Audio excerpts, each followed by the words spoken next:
This is DRF Race of the Day. Hi everybody, Mike Beer here with your DRF Race of the Day for Thursday, October 28th. We're going to Belmont Park for the Race of the Day. We're going to hope that race number 8 on that card stays on the turf. For a little bit of a shaky weather forecast here for the middle part of the week. We'll see what happens. Here's your field, a full field of 10 entered for this entry-level allowance race set for 1 mile and 1/8 on the inner turf course. Quick reminder here that you can get free Formulator Pass performances for this race at the Race of the Day event page at drf.com. Again, a very full field here, 10 in the main body, 2 also eligibles who, as of this time, are not in the race, but we'll see if they can catch a couple of scratches to get in, because the 2 horses drawn to the outside on the AE list, both horses that you could certainly make a case for if they do get to run. Not that they'll have a great post if they get in. This is drawn to the outside.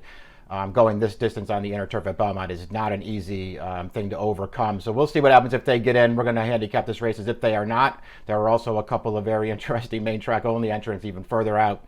Those horses would obviously come into serious play if this race does come off the turf. But again, we're going to hope that it stays on a very well-matched field of 10. I think there are cases to be made for a lot of different horses. And I do think a couple of horses who, whether they wind up winning or not, who could take money in here, who I'm just not all that interested in. Before we get into the handicapping, let's take a look at the Timeform US pace projector.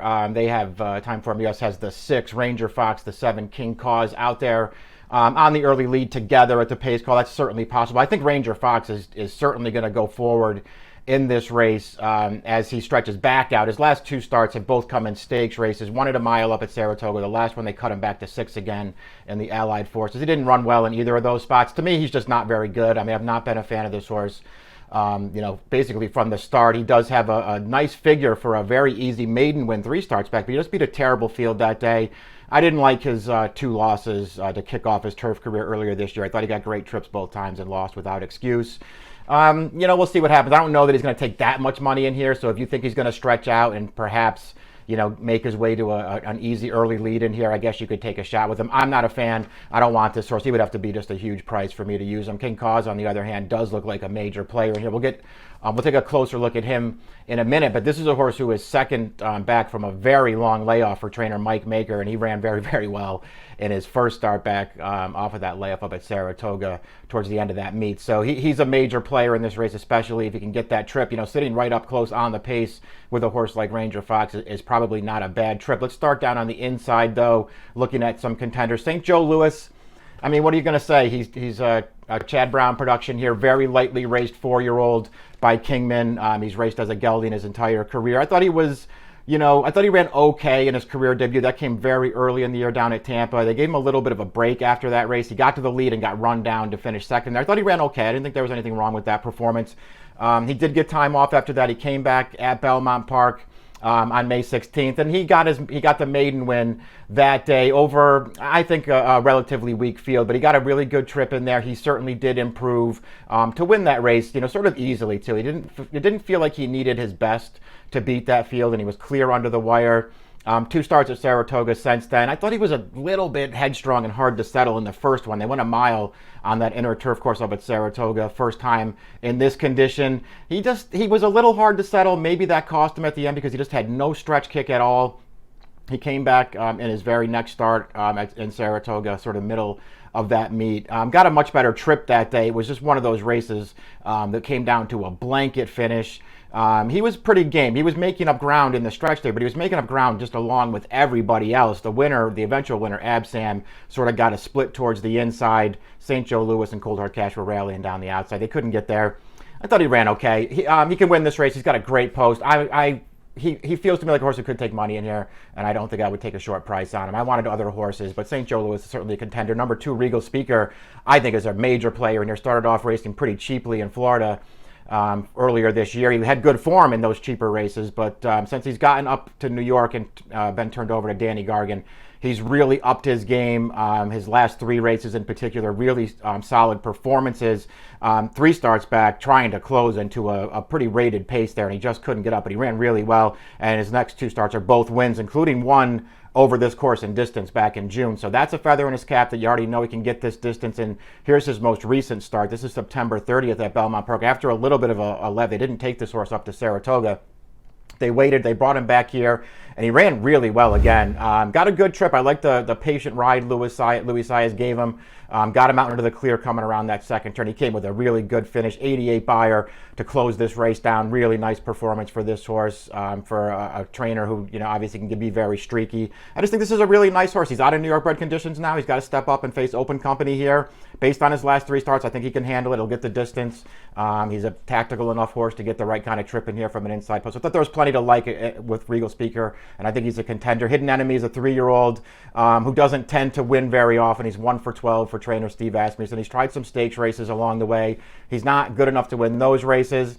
I guess you could say the distance works for him. He is a deep closer. He's going to need some pace in this race, and he's going to need a clean run into it. And then if those two things both materialize for him, then he's got to improve to beat this field. I don't see all that happening, but we'll see. Never Explain is a Shug McGahee production, another very lightly raced 3-year-old. This is a horse who broke his maiden at Indiana Grand back in June. Shug brought him up to Saratoga. He actually ran really well in his first start at Saratoga there on July 24th. He did not have a good trip from an outside post, just sort of stuck on the outside the entire way, trying to keep up with that pace. He never gave an inch, and he just got run down at the end by Sifting Sands, who would come back to win a stakes race.